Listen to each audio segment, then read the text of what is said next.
ते 100 कोटी रुपये एका सहीने मंजूर होतात. आज सोमवार आहे ना, तुम्ही आम्हाला शुक्रवारपर्यंत द्या.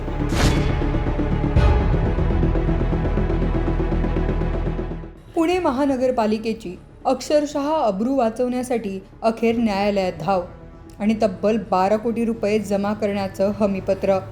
कारण कोर्टानं थेट महापालिका आयुक्तांची खुर्ची आणि इतर साहित्य जप्त करण्याचे आदेश दिले आहेत.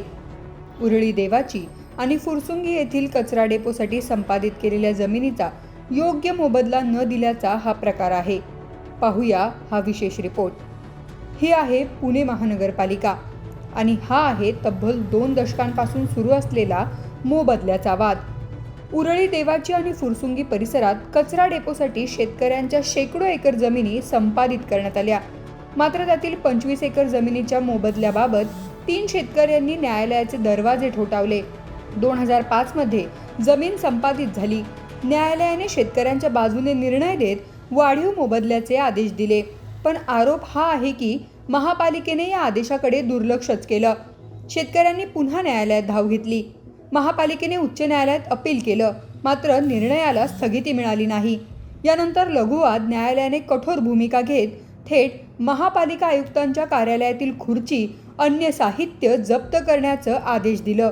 आदेशाची अंमलबजावणी करण्यासाठी न्यायालयाचा बेलीफ महापालिका आयुक्तांच्या कार्यालयात दाखल झाला आणि प्रशासनात एकच खळबळ उडाली.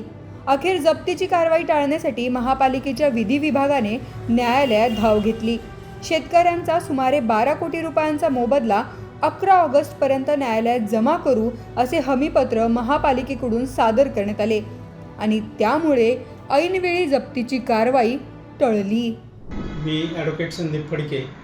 पुणे महानगरपालिकेने सन 2005 साली कचरा डेपोसाठी फुरसुंगी येथील काही जमिनी संपादित केल्या होत्या.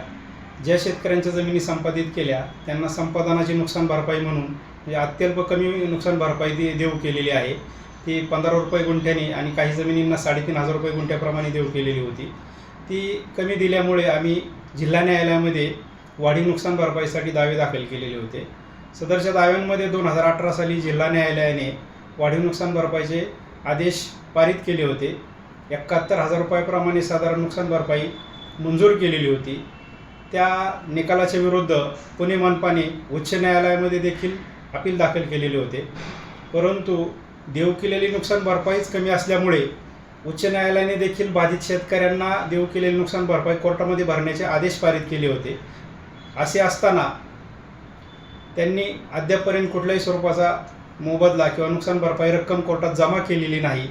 त्यामुळे जिल्हा न्यायालयाच्या आदेशाप्रमाणे आम्ही दरखास्त कोर्टामध्ये जप्ती वॉरंट काढावे आणि मालमत्ता जप्त करून आम्हाला नुकसान भरपाई अदा करावी यासाठी अर्ज दाखल केलेले होते.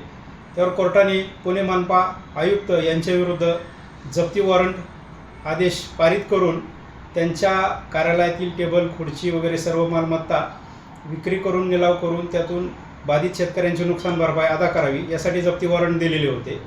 त्याची अंमलबजावणी करण्यासाठी आम्ही पुणे मनपा आयुक्त कार्यालयात आज रोजी गेलो होतो. त्या ठिकाणी कारवाई चालू केली असता आम्हाला अडविण्यात आले.